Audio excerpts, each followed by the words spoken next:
Hey, what is up, everybody? Welcome to the Massasoit Wrestling Corner. I don't even know what episode it is. So I'm completely out of the loop when it comes to this. Uh, Hold on. It's season 2, episode 12. Well, actually, it's episode 13. Sorry, I botched. Um, and I'm gonna talk about some things and kind of went through it. I'm doing the show solo this today because nobody else can do it. So I'm just gonna go do the show solo.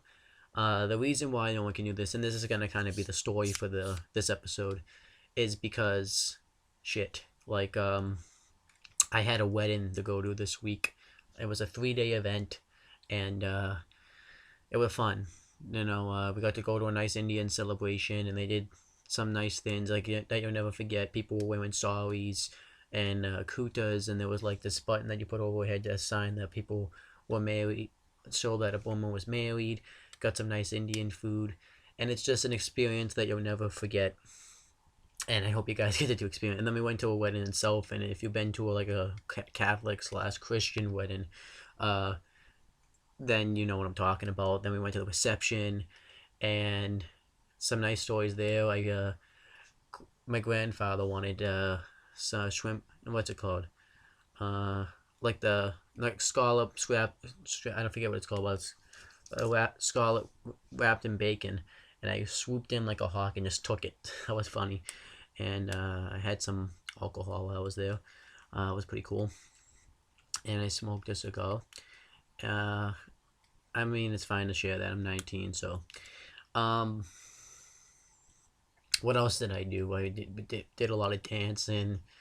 Then the next day we went to a brunch, and I ordered Domino's 2 nights in a row because I was starving, and I had some nice chicken and all that stuff. I have to eat every 2 hours because I hungry boy.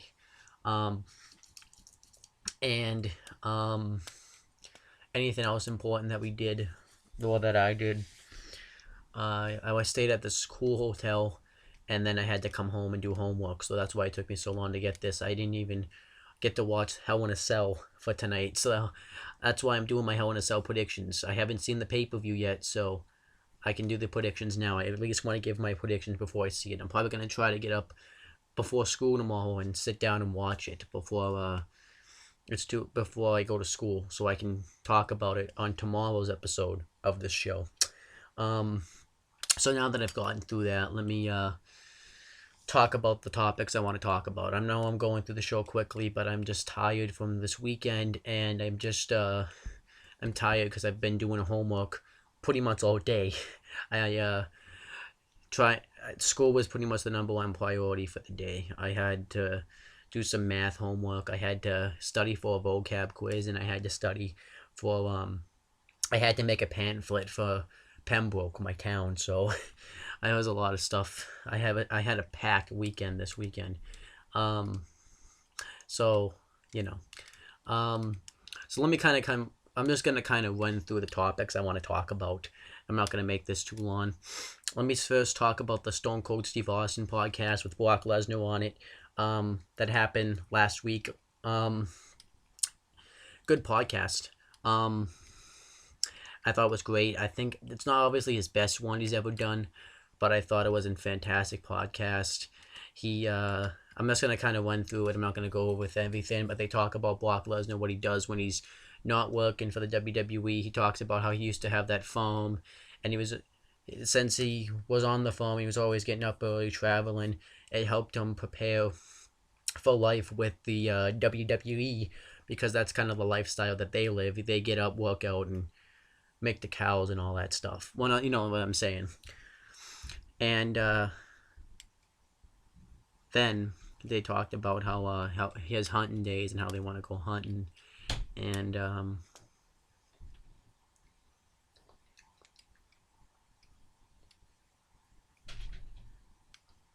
then they talked about trying to think what else. Oh, they talked about how they went hunting and how he's a trucker and he has this new truck that he's working on right now, and he talks about how he likes to cook, how he likes to barbecue, he likes to cook steak, and it was great stuff.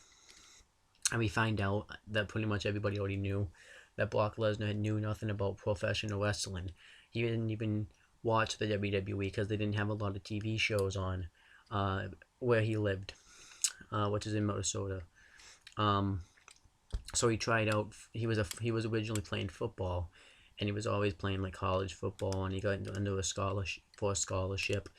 Um, and he only had $14 to his name. He was living in the basement with his coach, and he was a wrestler, and he was like an amateur wrestler. And then he even like showed up, wasn't even registered for his classes, but he registered like an hour before school, so that was pretty cool. And then he talks about that. He talks about how he doesn't like people that when he comes in to work, he just clocks in and clocks out, and he treats it like a job, and I think that's fine. And he likes working a part-time basis. He couldn't stand being full-time on the road. And I think it was a really cool podcast. And then they talk about how he left the company, going to the UFC, all the stuff he did there. He talked about how he didn't really, when he tried to go to the NFL, that he didn't really like the NFL. So, and then, it was a great podcast. I know I'm not kind of going through, but I just want to kind of make this video kind of quick. It really was a great podcast, though. It really gets serious, and it's really great. Everybody was expecting them to build up to a match of probably WrestleMania 32. I don't think that was going to happen. So, yeah. So now that I went through the podcast, I know it's not like the most in-depth review. I just want to go to bed. And also, I saw it a week ago, but just check out the podcast. So, let me kind of go through the predictions for Hell in a Cell. So obviously, if you've been watching the Massasoit Wrestling Corner, you know when we do these predictions, that you get to fight for a champ. It's for the Massasoit Wrestling Corner Predictions Championship. Whoever gets the most right gets the title. And right now, so James is defending the title, and this time it's not one guy fighting for it. Everybody can fight for it, except for Ori, since he did win the NXT Takeover Respect Predictions poll when he fought one-on-one against James. James won it from him. And James has, this Massasoit Wrestling Corner Prediction title is not a prestigious title at all. What's happened is James is the first champion, and when he won it, the show ended like, pretty much a week later. So, and then Ori won it, but then he disappeared off the show, and now James has won it. But he can't. But he hasn't even had the championship yet because we haven't had the belt. So it's like he doesn't even hold his title. So yeah, it's just insane. So I'm just gonna go through the predictions that I created. So I just want to say now that Jaren, I think that's how you say it, Jaren or Joan, I forget how to say his name, is disqualified from this because he didn't text me his picks. So I don't know who he picked, and since the pay-per-view already happened, it's kind of too late for him to pick. So Jaren is disqualified. He is disqualified from predicting. He cannot pick for this pay-per-view now, so he's disqualified. Sorry, buddy. So let me go through the predictions. Now, overall, since I haven't seen the pay-per-view yet, I'm just going to say I don't know how the pay-per-view actually was, but since I haven't seen it, and I'm just going off it, since I haven't seen it, of what I think about it. The pay-per-view looks alright. It doesn't really look anything special. I don't think they've done a good job really hyping this pay-per-view. Bad Raws, bad ratings, just WWE is just kind of in a bad place. If you watch Wrestling with Wrestling, Steve Shives says that that this is the time of year where the WWE creative team goes on vacation until the Royal Rumble, or building up to the Royal Rumble. And yeah, I definitely feel it this time. I felt it a little bit last time too, obviously last time, and then the time before that. But this year, well, one, it feels like in general this year, the WWE creative's on vacation, except for a few pay-per-views. But this man, it just really feels like WWE creatives on vacation. Just WWE's really bad this year. Um, so there's that. So, and you can tell they don't even really build their own stars either. It's just but the pay per view looks alright though. It doesn't look like it could be shit. But it couldn't be shit. I don't think it's gonna be that great, but it's gonna be okay. This is how I feel about it. So let me go through the matches. Now I'm going off the cuff of my head. So yeah. So I just want to make sure that you know who's picking, who's actually predicting for this show. For those of you, so it's me, James the Heatman Hebert, Steve Steiner, Ken Tut, the franchise Chris Daw. Those are the people that are predicting. So I'm only gonna say their picks because then I'll confuse myself otherwise. So the first match is the kickoff. Now everyone knows that originally the kickoff was supposed to be a tag team match with Randy Orton and Dean Ambrose versus Braun Strowman and Luke Harper of the Wyatt family, but then Randy Orton dislocated his shoulder, so they added a different match to the kickoff. They added a match. It's Cesaro, Dolph Ziggler, and Neville versus Rusev, Sheamus, and Ken Barrett. And to be honest with you, I'm not really looking forward that much to this match.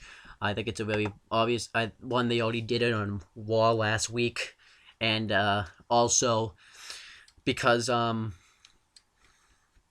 just kind of don't really care about it that much. However, I will say this, but that I do like the pair up of Rusev, Sheamus, and Ken Barrett. I think they should run with that as a stable. I think that's a pretty good stable right there. But let me kind of go over the predictions. So, me, James, and Steve predict that Rusev, Sheamus, and Ken Barrett are going to win the match. I think they should go with them. I think this would make them look like a nice dominant faction. It would give something for, Rusev, Sheamus, and Barrett something to do. And I just don't really think they care that much about Cesaro, Ziggler, and Neville, to be honest. I mean, they don't push Cesaro, they don't push Dolph, and they are starting to bury Neville because he came from NXT. So,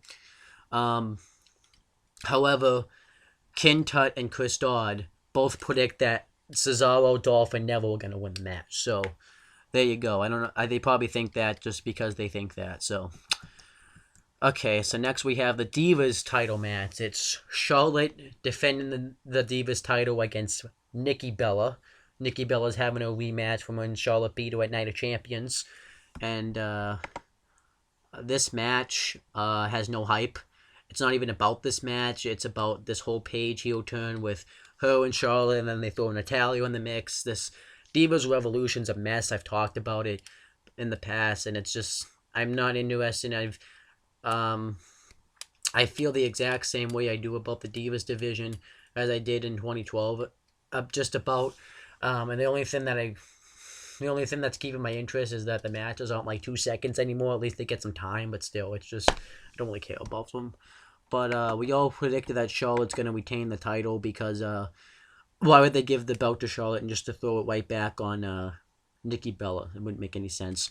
So we all predict Charlotte, and then the next match is Kevin Owens defending the Intercontinental Championship against Ryback, and this match is Ryback's rematch clause for the IC title, and this feud could actually be a decent feud, but it's just a lackluster feud. They haven't really done anything really with the IC title. It feels like it's just not as important as it should be. And I feel like Kevin Owens could take that IC title to great prestige, but I don't think they're going to do that with him. And we all predicted that Kevin Owens is going to keep the Intercontinental Championship, because why would they just give him the title and have him just lose it right away? It wouldn't make any sense. So, yeah. Okay, so next we have the Tag Team Championship match. We have the New Day defending against the Dudley Boys, and I really am a fan of the New Day because I think the gimmick is they're really running with it. I like the stuff they do with the trombone. I like the stuff with Xavier Woods yelling ringside. I think Big E's taking a great liking to the role, and they're having solid in-win tag team matches. I think the New Day is just one of the most entertaining parts of Raw. So, and WWE in general, they've been great. So I'm enjoying them. They've made me a fan. And However, I do think that the Dudley Boys are gonna win the tag team titles. Everybody except for Steve predicts the Dudley Boys are gonna win the titles. Steve predicts the New Day to retain the titles. And I actually would like to see the New Day retain because they're really getting over. I think they should keep the championships. But the Dudley Boys, I think, have had opportunity after opportunity. So I think the Dudley Boys are going to win them. And then I don't really know who the New Day can really wrestle because there's no other really face tag teams that are credible enough to work with them. So I'm going to say that the Dudley Boys win the tag team titles. And everybody but Steve picks the Dudley Boys. He picks the New Day. So next we have John Cena's United States Championship Open Challenge. He's going to be defending it against a random opponent. We don't know who his opponent is yet. If you've seen Cena's United States Championships Open Challenge, you know how they work. And as for the mystery opponent, we talked about it, and we think that it's going to be Daniel Bryan returning from injury. So that would be cool. That he would get a big pop, and it would be nice to see Daniel Bryan return from injury. So I think that would be cool. And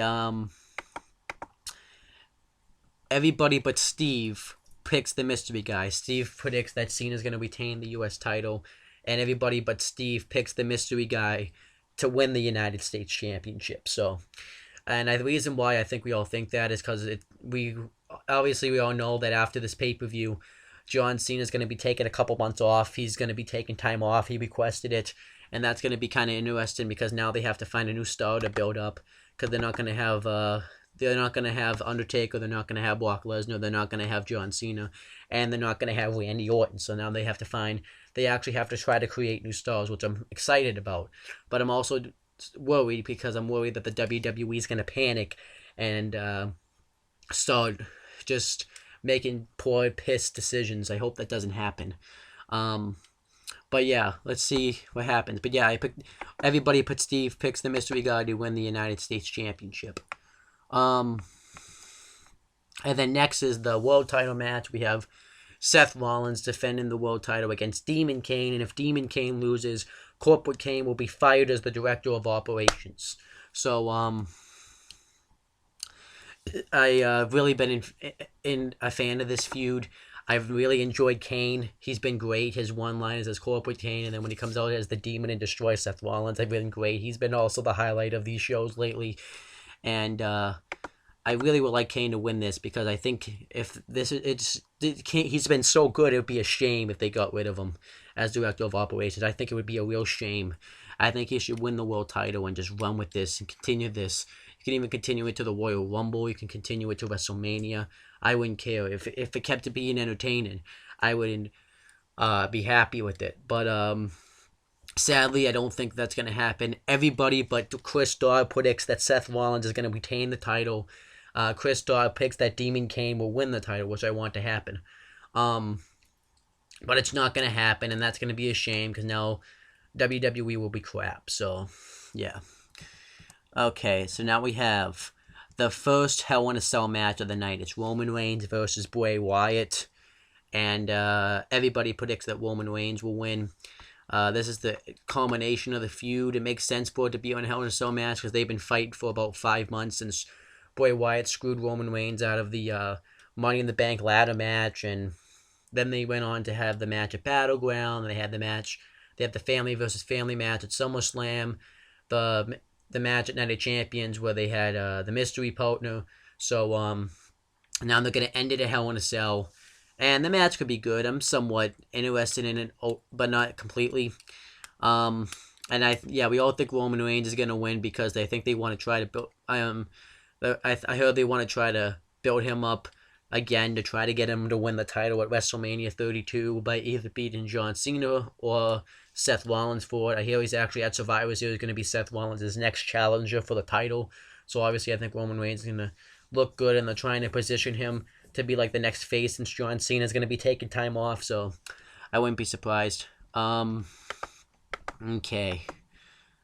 So then we have the main event, the second Hell in a Cell match.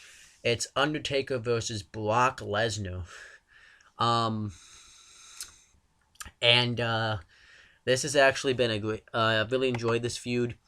They had the whole match at WrestleMania where Lesnar beat the Streak, and then they had that controversy happen at SummerSlam, So this is where they're going to finally end it. This is going to be the final encounter between Undertaker and Brock Lesnar. I'm really excited for it. And I can't wait just to actually sit down and watch that match. And my prediction, because actually this is actually a mixed reaction here. Me, I believe it's me and Steve both predict that The Undertaker will win, and James, Kintut, and Chris all predict that Brock Lesnar is going to win. So that's actually kind of split. And I predict The Undertaker because he's Taker. He's my favorite wrestler of all time. I can't go against Taker. I can understand why people think that Brock's going to win because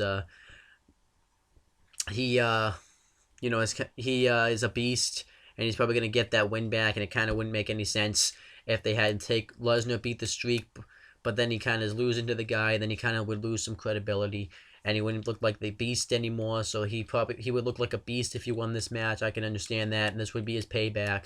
And Lesnar's probably going to be sticking around longer than Taker, so I can understand that. But I'm predicting Taker. I can't go against Taker, so I'm calling it for The Undertaker. And that's Hell in a Cell right there. That's my all our predictions. And I know this is a very short video, but I had to make it. I know it's after the pay-per-view, but it's not like I've seen it. And I at least wanted to make sure I got this video out because I have no clue how else I'm going to do this unless I do. So yeah, sorry for the lack of videos, but I was really busy this weekend. As you could heard, it's not like I didn't try to do it too. Me and James tried to sit down and talk through it, but it just didn't work out.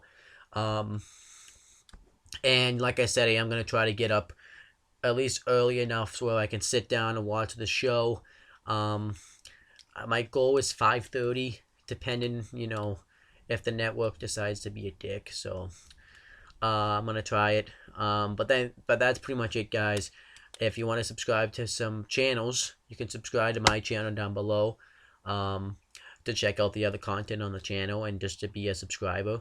You can click up above to check out the Massasoit Wrestling Corner, the other videos in this series. This is a regular thing. I really enjoy it. And then you can click down below to check out my non-wrestling channel, Owen the Talkinator. It's a lot of fun. You can click over here to check out my CM Brothers channel, where I post both wrestling and non-wrestling things. And my friend James the He-Man Hebert has 2 YouTube channels. One's called James Hebert over here, where he makes custom Titantrons, and he recently just made a video where he created 100 subscribers. So where he really gained 100 subscribers, thanking everybody. So make sure you check that out. And then somewhere over here, you can check out his Weymouth Youth Wrestling channel, where he is using WWE 2K14 to create his own little wrestling company and have feuds. And I'm a part of that.